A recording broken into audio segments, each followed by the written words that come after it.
तो एक बार फिर से आप सभी का स्वागत कर रहा हूं मेरे इस नए वीडियो के साथ। अब तक हमने बात की 9th हाउस के जो स्वामी हैं आपके लगन कुंडली में, उनकी प्लेसमेंट जब विभिन्न भाव में होगी तो किस प्रकार के रिजल्ट आप लोगों को मिलेंगे।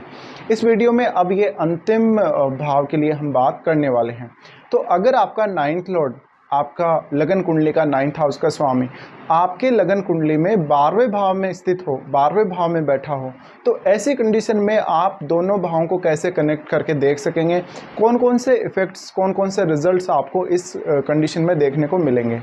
देखिए 9th हाउस और जो 12th हाउस है, इनमें कुछ सिमिलरिटीज़ भी हैं, जैसे कि धार्मिक या आध्यात्मिक काम करना है, और आपको 9th हाउस से रिलेटेड कुछ रिजल्ट पाने के लिए 12वें भाव की ज़रूरत हमेशा ही पड़ती है। 12वां भाव वो भाव है जो एक इस प्रकार की स्थिति को दर्शाता है जहाँ पर आप कोई भी लंबी साधना वगैरह, कोई लंबी पूजा पाठ, ये सब कर सकते हैं और एकदम एकांत में आप वो सब कर सकते हैं। तो 9th हाउस से रिलेटेड काम करने के लिए कुछ हद तक आपके लिए 12वां भाव सहायक भी है, लेकिन 12वां भाव जो है वो लॉस का भाव है। इसलिए यहाँ पर ये बहुत ज़्यादा आपको समझना ज़रूरी है कि कभी कभी आपको बहुत एक्स्ट्रा एफर्ट्स लगाने पड़ सकते हैं।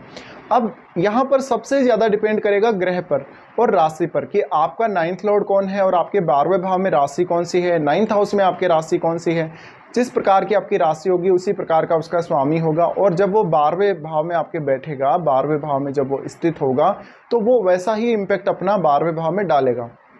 ये कंडीशन ये दिखाती है कि कोई जातक स्पिरिचुअलिटी, आध्यात्म, धार्मिक कार्य या इस प्रकार का कोई हायर नॉलेज प्राप्त करने के लिए या अपनी हायर स्टडीज़ के लिए विदेश चला जाएगा, और बाद में आगे चलकर वो विदेश में ही बस भी जाएगा, वो पीआर वगैरह ले लेगा और परमानेंटली सेटल भी हो जाएगा विदेश में ही। इस प्रकार की कंडीशन में अक्सर आप ये भी देखेंगे कि आप अपने पिता से दूर हो जाएंगे एक समय बाद। इसके साथ साथ ये भी संभावना है यहाँ पर कि आपका लक आपको बहुत ज़्यादा फेवर कर सकता है इस कंडीशन में, अगर आप विदेश जाते हैं अपने हायर स्टडीज़ वगैरह को लेके। ऐसा भी हो सकता है कि प्लैनेट जो है आपका, अगर वो 12वें भाव में बैठा है तो कुछ समय बाद आपको थोड़ा लेट एज में ज़्यादा अच्छी से सफलता मिल सकती है। अब जो 9th लॉर्ड आपका 12वें भाव में गया है, इसका मतलब क्या है, 9th हाउस से रिलेटेड चीज़ें आपके 12वें भाव में डिपॉजिट कर रहा है वो प्लैनेट, और उसका और 9th हाउस का संबंध बन गया एकदम अच्छे से। अब जब भी आपको कुछ भी 9th हाउस से रिलेटेड काम करना है तो आपको उसके लिए 12वें भाव से रिलेटेड कामों पर विचार करना पड़ेगा, 12वें भाव से संबंधित क्रियाओं पर विचार करना पड़ेगा। तो ऐसी कंडीशन में आप हो सकता है विदेश चले जाएं अपने करियर पर्पज़ के लिए, और आप वहां जाकर कुछ ऐसे लोगों के बीच काम कर रहे हैं जो दूसरी संस्कृति के लोग हैं, जो दूसरे धर्म के लोग हैं, जो दूसरी कंट्री के लोग हैं, इसी प्रकार से। अब जो 9th लॉर्ड आपका है वो किस प्रकार का ग्रह है, उसी हिसाब से आपको यहाँ रिजल्ट मिलेंगे। दूसरा, ये आपके कैरियर को और आपकी डेली लाइफ को बहुत ज़्यादा प्रभावित करेगा, क्योंकि वहाँ से वो जो आपका 9th लॉर्ड है वो आपके 6th हाउस को एस्पेक्ट करेगा। 6th हाउस को एस्पेक्ट करने की वजह से आपकी डेली लाइफ, आप जहाँ काम कर रहे हैं, आपका वो वर्क प्लेस, इन सबको वो प्रभावित करेगा, और आपकी फाइनेंशियल कंडीशन को भी ये कंडीशन बहुत ज़्यादा इम्पेक्ट करेगी, क्योंकि 12वां भाव जो है वो आपके खर्चों का है। ये स्थिति ये भी दिखाती है कि जातक अगर विदेश जाकर सेटल हो गया, अगर वो विदेश में बस गया या स्टडी पर्पज़ के लिए अगर विदेश गया है, तो उसको बहुत ज़्यादा खर्चा करना पड़ा होगा और उसको अपने फादर से बहुत सपोर्ट भी इसमें मिला होगा। अब लेकिन ये जो कंडीशन है वो स्पिरिचुअलिटी की तरफ आगे बढ़ने के लिए या आध्यात्मिक जीवन जीने के लिए भी बहुत अच्छी स्थिति है। आपको फिर वही बात कि यहाँ पे प्लैनेट के हिसाब से रिजल्ट देखना पड़ेगा। लेकिन तो आपके 12वें भाव में अब कौन सा ग्रह बैठा हुआ है ऑलरेडी, जिसके साथ आपके 9th लॉर्ड ने युति करी है, आपका 12वें भाव का स्वामी आपके चार्ट में कहाँ बैठा है, क्या उसका संबंध आपके 9th लॉर्ड से है, क्या उसका संबंध आपके 9th हाउस से है, क्या उसका संबंध आपके 12वें भाव से, ये सब आपके लिए बहुत ही ज़्यादा मैटर करने वाला है।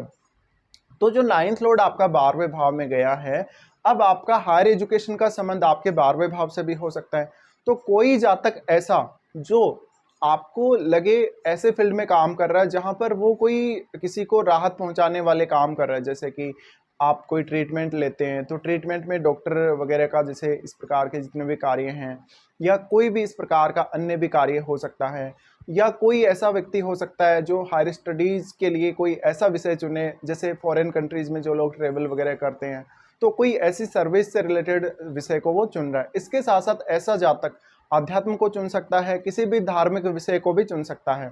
अब ये जो स्थिति है ये बहुत ज़्यादा हायर नॉलेज को दिखाती है, ये कुछ हद तक पारलौकिक अनुभवों को भी दिखाती है, क्योंकि ये स्थिति आपके सिक्स सेंस को बहुत ज़्यादा मजबूत करेगी। अगर यहाँ पर अगर बृहस्पति जैसा ग्रह है, अगर बृहस्पति या फिर राहु जैसे ग्रह का भी अगर कनेक्शन है, तो इसकी और प्रबल संभावना है कि आप अपने जीवन में कुछ ऐसा अनुभव करेंगे जो सामान्य लोग नहीं कर सकते।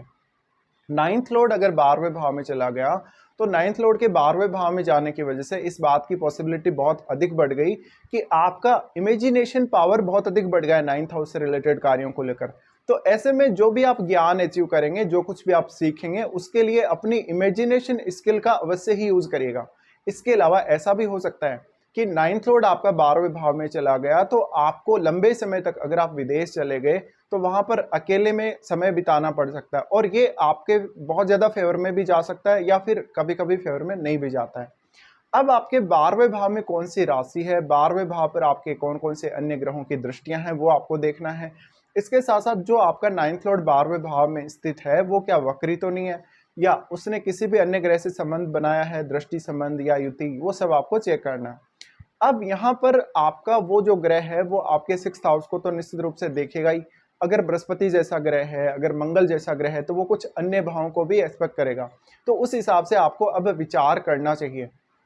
बट नाइन्थ लॉर्ड का 12वें भाव में जाना ये कुछ हद तक आपके लिए जो आपका हायर एजुकेशन है उसको इजी कर देगा